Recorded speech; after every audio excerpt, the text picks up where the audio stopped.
Vamos falar sobre a tramitação do arcabouço fiscal.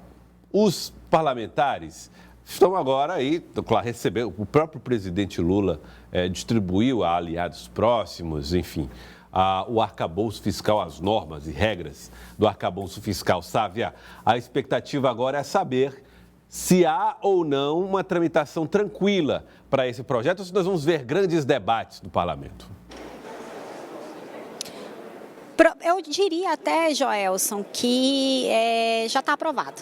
Praticamente já está aprovado, tanto que o presidente da Câmara, Arthur Lira, até cravou aí, vai ter mais de 308 votos e deu prazo, dia 10 de maio, então uma tramitação célere aí, 3 semanas. Acho que a maior preocupação não é essa, apesar de que com o projeto entregue pelo presidente Lula ao presidente da Câmara, Arthur Lira, o presidente do Senado não estava presente, mas dá todo o apoio à tramitação célere desse projeto, teve algumas críticas, né? Por exemplo, a quantidade de exceções que não estão incluídas no teto, por exemplo, o Fundeb, por exemplo, o novo piso dos enfermeiros assinado ontem pelo presidente Lula, mas tudo isso é constitucional, então teria que ter uma PEC que daria realmente um novo tom para o novo arcabouço fiscal. Agora, o que realmente pega não é nem a aprovação, é depois da aprovação, porque o novo arcabouço fiscal, que substitui o teto de gastos, ele depende de que o governo aumente a arrecadação. Está implícito ali que o governo vai precisar aumentar essa arrecadação. Como? Essa é a pergunta. Ontem o ministro da Fazenda, Fernando Haddad, teve que recuar naquela polêmica sobre a taxação de compras de pessoa física para pessoa física de fora do Brasil, de compras acima até $50, né? Pegou muito mal, ele falou que não conhecia a Shein, que é uma loja, uma loja chinesa, né, que vende todo tipo de produto aí pela internet, atende muito a classe média.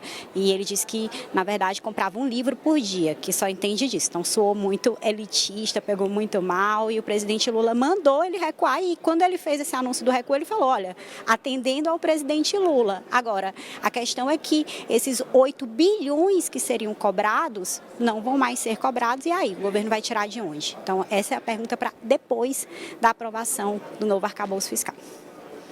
Conversou com o deputado federal Merlong Solano a respeito dessa tramitação, a impressão que ele tem sobre essa velocidade de aprovação no Congresso. Vamos ver o que disse. Eu estou otimista. Tem a base do Arthur Lira, que constitui o maior grupo de deputados nessa casa, tem a base do governo, juntas elas têm força para aprovar. Nós estamos cientes de que esse novo marco fiscal, ele é inteligente, ele rompe com o teto que está em vigor, porque ele é burro e ele é financista, independente do que aconteça na Receita, ele não olha para o que está acontecendo no país, transfere todo o aumento de receita para o setor financeiro, paralisa a gestão pública e a sua capacidade de fazer investimento. O novo marco fiscal procura combinar controle das despesas para poder reduzir o déficit público e até zerá-lo, mantendo um certo volume de aumento da despesa para poder ter recursos para as políticas sociais e principalmente para investimentos. Porque a melhor maneira de ter equilíbrio fiscal é fazer a economia crescer. Quando ela cresce, aumenta a receita do país, dos estados e dos municípios e assim se paga a dívida pública com menores sacrifícios. É isso que nós queremos. Tá aí, otimismo, Sávia, em relação à tramitação do arcabouço fiscal. A mesma coisa, acredito, né? Não deve se ter a facilidade na criação da CPMI do dia 8 de janeiro. A ideia de investigar aqueles casos que aconteceram, nós testemunhamos, né? O Brasil inteiro testemunhou da invasão de prédios importantes aí em Brasília.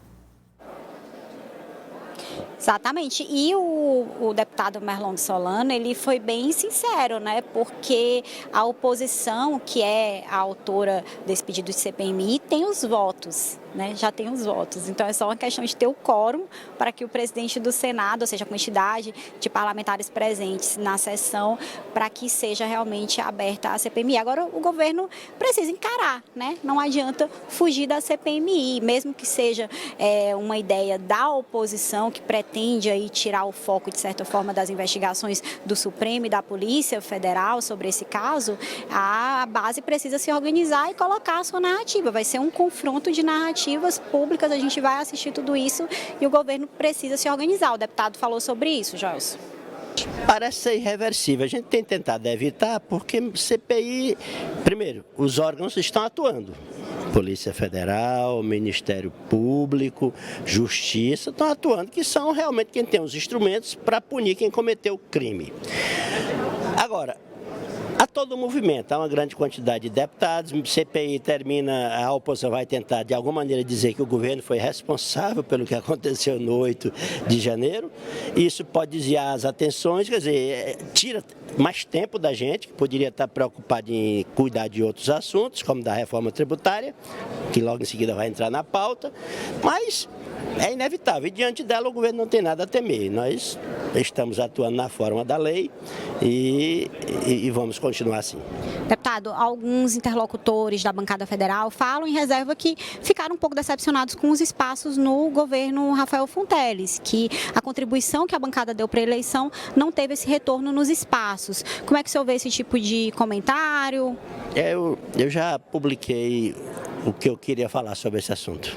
Quer acrescentar alguma coisa? Não, obrigado. Benivaldo Barbosa. Sabe? Respondeu tudo, né? Você mesmo disse aqui que existem várias formas de manifestar descontentamento, recusar convites, não responder um sim no momento esperado, pode ser um não, na verdade. Não querer falar sobre esse assunto pode ser, na verdade, revelar o descontentamento, sabe? Olha, dizer que não tem mais nada a acrescentar já disse tudo. O que eu apurei nos bastidores, Joelson Alivaldo, é que o deputado federal Berlong Solano conversava com os colegas que, claro, como eu pontuei aqui, falavam sobre suas expectativas que não foram cumpridas na visão deles em relação aos espaços no governo estadual. Os espaços federais, na visão deles, não eram o suficiente, ou as nomeações ainda estão muito emperradas, muito lentas aqui em Brasília. E ele foi a público, foi o único que foi a público sinalizar esse descontentamento. Esperou os colegas irem ali ao seu apoio, reforçar. Ninguém falou nada, silêncio sepulcral absoluto. Aí o deputado não vai seguir escalando em um confronto com o governador que é do seu partido. Então, como os colegas não falaram nada, ele não vai falar mais. Agora, o recado foi dado. Elivaldo Barbosa, vamos lembrar, você lembrava aqui que os nomes indicados por Berlong Solano ocupam pastas ou ocuparão, inclusive, ainda tem outra indicação para sair, em órgãos federais no Piauí, o que é diferente da história com o governo do Estado. Exatamente. Olha, só para recapitular bem, essa entrevista foi bem reveladora, sabe? Parabéns como você captou essa revelação do deputado Berlong Solano. Mas ele ocupava a secretaria, ou indicava a secretaria da administração. Uhum. Ele foi o secretário da administração do governo Wellington Dias, ele saiu para exercer o mandato de deputado, com aquela trágica morte do deputado Assis Carvalho. Ele assumiu o mandato 2 anos, 2 últimos anos praticamente, e ficou no lugar dele na secretaria da administração, a secretária indicada por ele, né? Já eu lembro o nome da secretária que foi ocupada por ele, inclusive foi um trabalho notável, estava até cotada para assumir um cargo federal. Ariane Benigno, né? Uhum. Então, o que acontece? Acontecia, né? Deputado federal com indicações no governo do Estado. Mas, repito, era um cenário que eu imagino passa da cabeça do governador, em que Brasília era um cenário adverso ao PT. Era um governo totalmente adversário, né? Então, era essa a interpretação. Mas que não é assimilada pela bancada federal, Gelson. Não é assimilada pela bancada federal. O governador Rafael Fonteles tem um pensamento, tem uma avaliação. A bancada aliada mesmo ali, de primeira hora, tem outra completamente diferente. Não vai entrar em choque por razões óbvias.